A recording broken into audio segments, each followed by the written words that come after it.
কি আপনি বলুন তো, আপনার বাড়ি কোথায় আর কোথা থেকে আসছিলেন? আপনি আমার পরিচয় জানতে পারলে ঘেন্নায় মুখ ঘুরে নেবেন। কেমন কাজ করেন আপনি? আমার নাম শ্রাবণী। আমি কেন এসব অসৎ পথে ইনকাম করেন আপনি?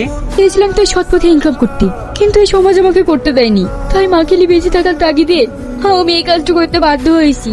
অবশেষে মাকেও বাঁচাতে পারিনি। আজ আমি সব দিক দিয়ে শেষ হয়ে গেছি, আর আপনি আমায় দেখে হাসতেন। না না, আপনাকে উপাস করে আসিনি। আপনি সত্যি কথা বলেছেন তো তাই।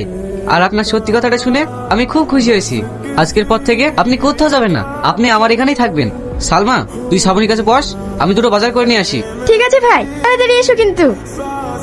হয়তো কোনোদিন ভুলে যাবে তুমি, ভুলতে কি পারবো তোমার। ভাবির গানের গলাটা তো খুব সুন্দর। কি তোর ভাবি? কেন আজ যদি তোমাকে বিয়ে করি তাহলে তুমি আমার ভাবি হবে না?